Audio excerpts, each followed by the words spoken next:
Hello दोस्तों, स्वागत है आप सभी का आपके अपने YouTube चैनल पे। और आज की वीडियो में एक बार फिर से मैं आपके लिए एक नई स्टोरी लेके आया हूँ जो विक्रम और बेताल स्टोरी की सीरीज से संबंधित है। और इस कहानी का नाम है दगड़ू के स्वप्न। आइए कहानी को शुरू करते हैं। घनघोर अंधेरी रात में राजा विक्रम अपनी खुली तलवार लिए बेताल को पकड़ने के लिए आगे बढ़ते हैं और अपने पराक्रम से बेताल को वश में कर लेते हैं और अपने पीठ पर लाद कर आगे बढ़ना शुरू कर देते हैं। लेके जाना शुरू कर देते हैं। सफर लंबा होने के कारण बेताल राजा विक्रम को कहानी सुनाता है और हमेशा की तरह यह शर्त रखता है कि अगर कहानी सुनने के बाद तुमने उत्तर देने के लिए मुंह खोला तो मैं उड़ जाऊंगा। बेताल कहानी सुनाना शुरू करता है और कहानी है, चंदनपुर गांव में एक वृद्ध स्त्री रहती थी। उसका एक बेटा था जिसका नाम दगड़ू था। वह स्त्री नए पुराने कपड़े सिलने का काम करके अपने बेटे और अपना पेट भरण करती थी, पालन पोषण करती थी।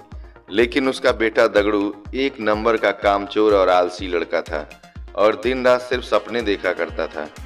दगड़ू के साथ एक बड़ी परेशानी थी कि अगर उसे कोई बुरे सपने आते थे, और अक्सर उसे बुरे सपने ही आते थे, तो अगर बुरे सपने आते थे तो वह सपना सच हो जाता था, हकीकत हो जाता था।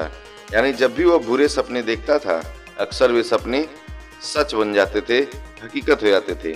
एक दिन दगड़ू को सपना आता है कि कुछ लोग नवविवाहित दंपत्ति और बारात को लूट रहे हैं और उनसे मारपीट भी कर रहे हैं। दगड़ू ने जिसे सपने में देखा होता है वही दुल्हन बनने वाली लड़की अपने शादी का लहंगा सिल जाने के बाद वापस लेने के लिए दगड़ू के माँ के पास आती है। दगड़ू फौरन उसे अपने सपने वाली बात कह देता है। वह लड़की अपनी माँ और ससुराल वालों को यह बात बताती है, पर सब लोग इस स्वप्न वाली बात को वहम समझकर अनसुना कर देते हैं।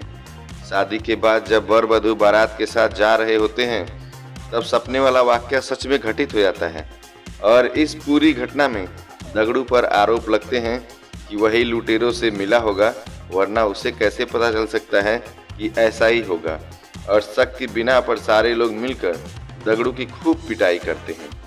इस घटना के कुछ दिनों के बाद दगड़ू को एक सपना और आता है कि मोहल्ले में रह रही चौधराइन का नया मकान गृह प्रवेश के दिन जलकर खाक हो जाता है। और तभी अगले दिन ही चौधराइन उस मकान को बनवाने की खुशी में लड्डू लेकर दगड़ू के माँ के पास आती हैं और गृह प्रवेश समारोह के दिन जलसे में आने का न्योता देती हैं। वहीं पर सपने की बात दगड़ू फौरन अपनी माँ से और चौधराइन से कह देता है। चौधराइन गुस्से से लाल पीली हो जाती हैं और उल्टा दगड़ू की माँ को ही कहने लगती हैं कि तुम्हारा बेटा ही काली जुबान वाला है और उसके बोलने से ही सब अनर्थ हो जाता है। चौधराइन गुस्से में जली कटी सुनाकर माँ बेटों को भला बुरा कहकर वहाँ से चली जाती हैं। उसके बाद गृह प्रवेश समारोह के दौरान कोई घटना ना घटित हो इसके लिए पक्के इंतजाम किए जाते हैं, पर फिर भी किसी न किसी तरह आग की चिंगारी चौधराइन के भव्य मकान के पर्दों में लग जाती है और देखते देखते रौद्र रूप धारण कर लेती है आग और पूरा मकान जल करके खाक हो जाता है। चूँकि दगड़ू इस बात से पहले ही बोल चुका था, इस बात को पहले ही बता चुका था, सब उसे काली जुबान का बोल करके उस पर टूट पड़ते हैं और उसे मारकर गांव से निकाल देते हैं। दगड़ू समझ नहीं पाता है कि लोगों को सच सुनकर उसी पर क्रोध क्यों आता है। खैर, दगड़ू एक दूसरे राज्य चला जाता है और उसे वहां पे नौकरी तलाश करनी पड़ती है। नौकरी तलाशते तलाशते राजमहल की चौकीदारी करने का काम उसे मिल जाता है, वो भी रात्रि के पहर में। यानी रात को राजमहल की चौकीदारी का काम उसे मिल जाता है। वहाँ के राजा को अगले दिन सोनपुर किसी काम से जाना होता है, इसलिए वह रानी को कहते हैं कि उसे सुबह जल्दी उठा दें। दगड़ू रात में महल के दरवाजे पर चौकीदारी कर रहा होता है। तभी अंधेरा होने पर उसे नींद आ जाती है और फिर उसे सपना आ जाता है कि सोनपुर में बड़ा ही भयंकर भूकंप आया है और वहाँ मौजूद सभी व्यक्ति मर गए हैं। दगड़ू चौंक कर जाग जाता है और अपनी चौकीदारी करने लगता है। दगड़ू सुबह राजा के सोनपुर जाने की बात सुनता है और तभी उनका रथ रुकवा कर अपने स्वप्न वाली बात राजा को बता देता है।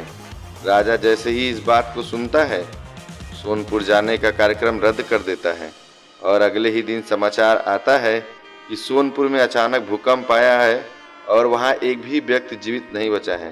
राजा तुरंत दगड़ू को दरबार में बुला लेते हैं और बुलाकर उसे सोने का हार भेंट देते हैं और फिर उसे नौकरी से भी निकाल देते हैं। इतनी कहानी सुनाकर बेताल रुक जाता है और राजा विक्रम को प्रश्न करता है कि बताओ राजा, तुम तो बुद्धि और बल के स्वामी हो, दगड़ू को राजा ने पुरस्कार क्यों दिया, और पुरस्कार दिया तो उसे काम से क्यों निकाला। अब राजा विक्रम उत्तर दिए बिना रह नहीं पाते हैं। राजा विक्रम उत्तर देते हैं, दगड़ू ने अमंगल स्वप्न देखकर उसका वृत्तांत राजा को बताया और जिससे राजा की जान बच गई, इसलिए राजा ने उसको सोने का हार पुरस्कार के रूप में दिया। और दगड़ू काम के वक्त सो गया था, इसलिए राजा ने उसे काम से निकाल दिया। जैसे ही इतनी बात राजा विक्रम बताते हैं, बोलते हैं, कहते हैं, बेताल अपनी शर्त के मुताबिक राजा विक्रम के उत्तर देने के कारण हाथ छुड़ाकर वापस पेड़ की ऊपर उड़ जाता है और फिर उसी पेड़ पर जाकर के उल्टा लटक जाता है। तो दोस्तों, मुझे उम्मीद है कि ये कहानी आपको बहुत पसंद आई होगी। मिलते हैं अगले वीडियो में, तब तक के लिए राधे राधे, जय श्री कृष्णा।